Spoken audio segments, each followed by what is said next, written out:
હવે એક બેનનો ચરણ ચોકી માટેનો 2 દિવસથી ફોન આવે છે કે ચરણ ચોકી એટલે શું.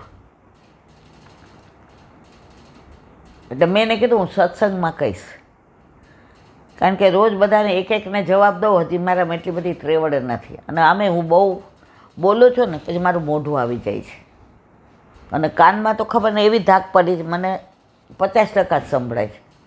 વલ્લભ સારું કરે સારું, નહીં ત્યારે બતાવવા જવું પડશે. આજે પાછી તકલીફ થોડી થાય છે. ચરણ ચોકી, ચરણ ચોકી 12 છે. હવે ચરણ ચોકીનો ભાવ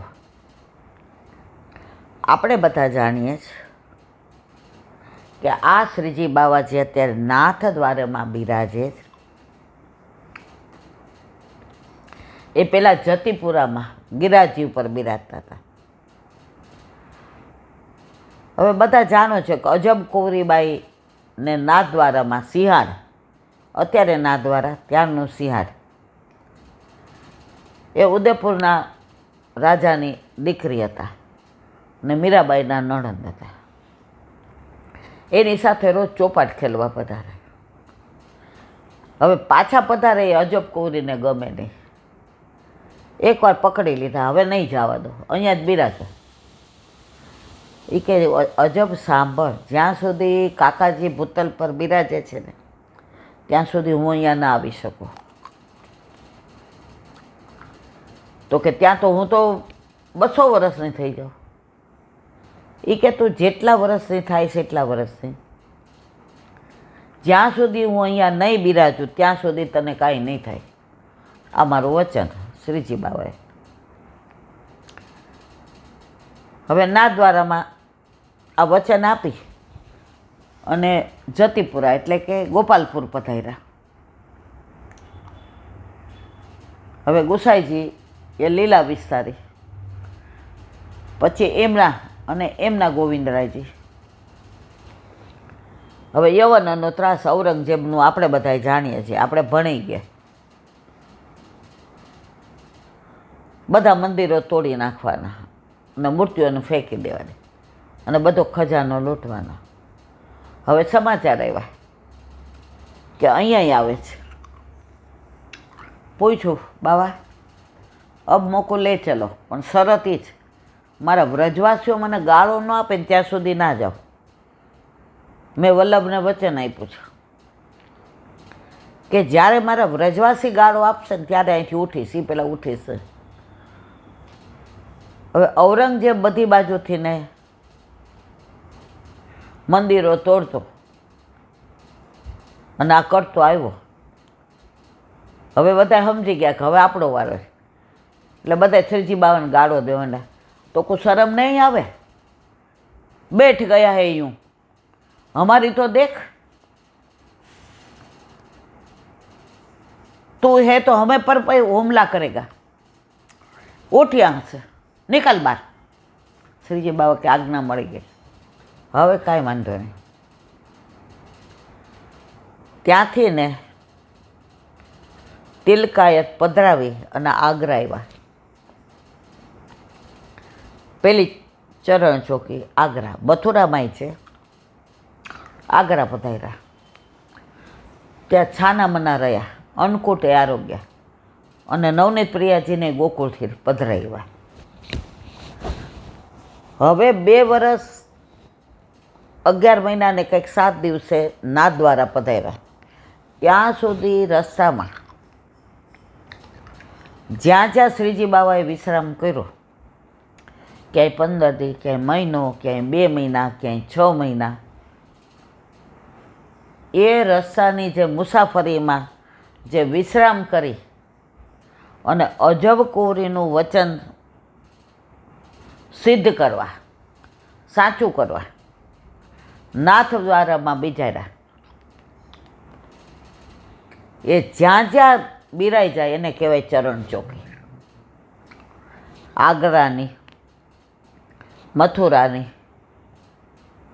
ઉદયપુરની, ચાંપાસેનીની, કિશનગઢની, ઘસિયારની, 12 ચરણ ચોકી અને 12ના ભાવ જુદા જુદા છે.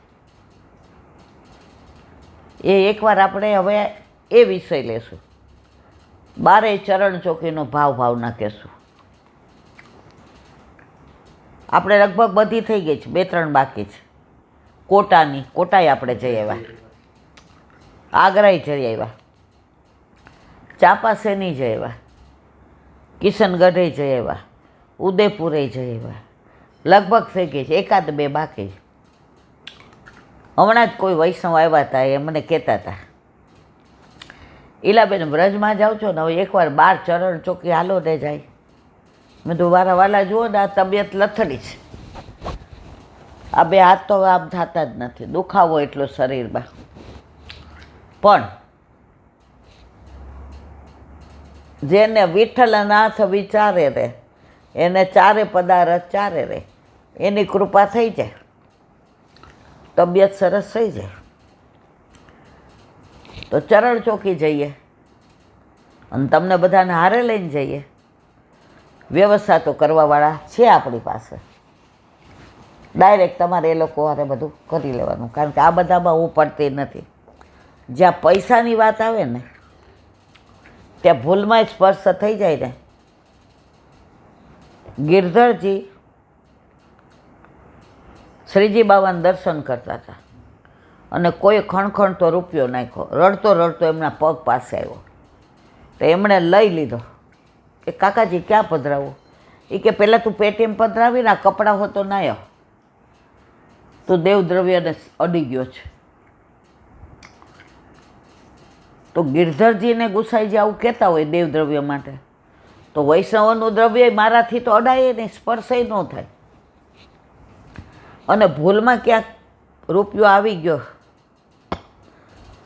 તો આ રૂવા ઉપર બધે આમ કીડા પડે. એટલે આ બધામાં હું તો પડતી નથી. પણ આજે હવે મનમાં એમ થાય છે કે જો ઠાકોરજી તબિયત સારી કરી દે તો 12 ચરણ ચોકી આપણે બધા વૈષ્ણવો સાથે જઈએ. એ પેલા સપ્ટેમ્બરમાં વ્રજમાં તો મારા વાલાએ મહારાણી માઈ કૃપા કરી છે. હવે ત્યારે જેવી તબિયતની અનુકૂળતા એણે જોવાનું, આપણે કંઈ ચિંતા કરવાની જરૂર નથી.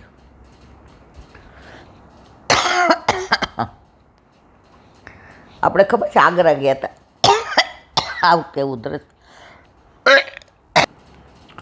આગ્રા ગયા. હવે આપણી સાથે 4-5 લૌકિક લોકો હતા.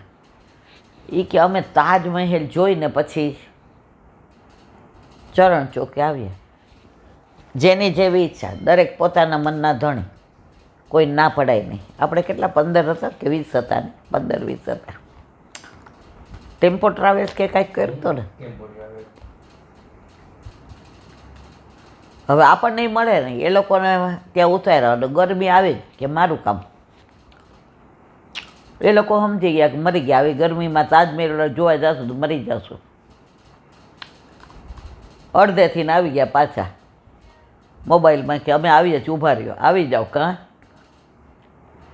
વાયરા ન રહ્યા, હાયરા રહ્યા. કાલે આપણે કીધું ને, કુસાઈજી કે મારું નો માયનો, બિલાડીનું માયનો.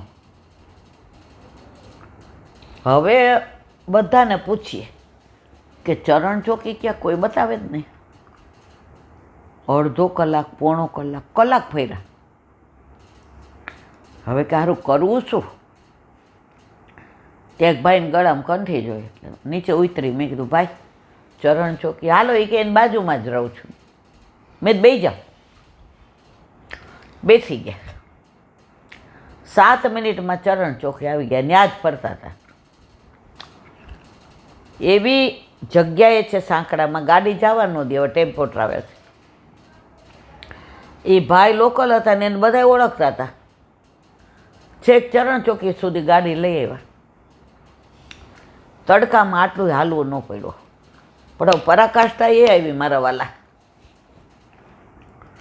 અમે બધા નાસ્તો કરીને નીકળ્યા હતા.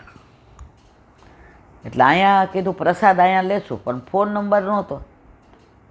એટલે અહીંયા આવ્યા એટલે પછી 2 વાગી ગયા હતા. દર્શન બંધ. મુખ્યાજીને વહુજીને બધા એમના મુખ્યાને બધા સૂઈ ગયા હતા. ખખડાવ્યું એટલે ઓલા ભાઈએ ખખડાવ્યું, ખોલો. ખોલ્યું તો ખરું. એટલે અમે કીધું એ કે હવે દર્શન 4:30. અમે કીધું બાપા ટેમ્પો ટ્રાવેલ્સ લઈને આવ્યા, ઊભું રહેવાની બહાર જગ્યા નહીં, તડકો કે અંદર. એ કે અંદર બેસો, જળની વ્યવસ્થા છે, બીજી વ્યવસ્થા થાય એમ નથી. અમે સમજી ગયા બીજી એટલે પ્રસાદની. અમે કીધું પણ મારા વાલા અમે તો એ કે મુખિયાજી દવાખાને ગયા છે મથુરા. આ વહુને દીકરો છે એટલે હમણાં જ તેડી આવ્યા હુવાવડમાંથી ને. હવે એ તો એટલું બધું કરી ન શકે 15 જણનું. હું એકલો છું, મને કંઈ એવું ફાવે નહીં.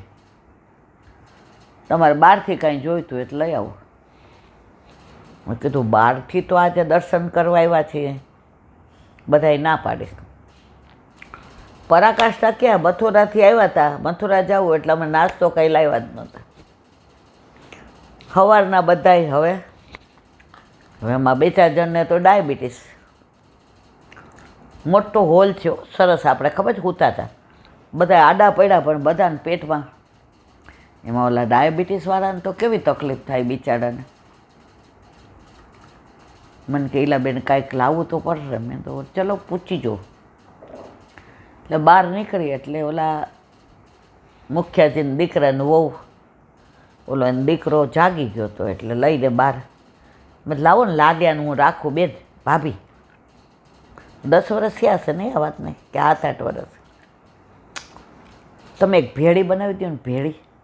અમારી ભેગા જે છે ને ડાયાબિટીસ છે બહુ ભારે અને બહારનું ખાતા નથી. અમે નાસ્તો ભૂલી ગયા છે. એ કે આ તમારી પાસે મેં લાવો હું રાખીશ, રોવે ને તો ન કરતા. મેં લાલ્યાને લીધો. મને કે આલુ 12 મળશે લઈ લો, આલુનું શાકે બનાવી દો અને દહીં. મેં કીધું ક્યાં હોય અમને તો ખબર નથી. એને વડને ઉઠાડ્યા. એ કે આલુ ને દહીં લઈ આવો જાઓ. એણે તો ખીચડી મોટા 2 કુકર બનાવ્યા ભેળી, અને 3જા કુકરમાં બટેકાનું છાલવાળું શાક અને દહીં. 3:30 થઈ ગયું તૈયાર. બધાને કીધું હાલો ઉઠો બહાર આવી જાઓ, કારણ કે ત્યાં ચરણ ચોકીની સામે તો એઠું થાય બધું. બધાય બહાર આવી ગયા. એણે એક ટેબલ ઉપર કુકર મૂકી દીધા અને ઘી આટલું બધું અંદર નાખીને હલાવી દીધું. શાક, દહીં, એવો સ્વાદ હજી કોઈ દી ચાખ્યો નથી. જો વલ્લભે આપણું વિચાર્યું ને, અને પછી જે એમણે ચરણારવિંદના દર્શન કરાવ્યા, એક એક ચિહ્ન એની ભાવના એ જે દર્શન કર્યા એ હજી આંખ આગળથી આગળ નથી જતા. એવી રીતે કોટાના કેવા દર્શન હતા હે. તો વલ્લભ કૃપા કરશે તો 12 ચરણ ચોકી જીવતા રાખશે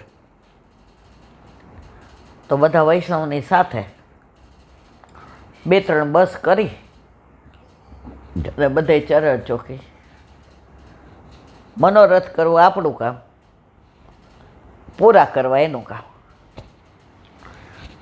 તો આ બેનનો પ્રશ્ન હતો. આપણે 12 ચરણ ચોકીનો ભાવના આપણે અહીંથી ઠાકોરજી જીવતા રાખશે ચોક્કસ કરીશું.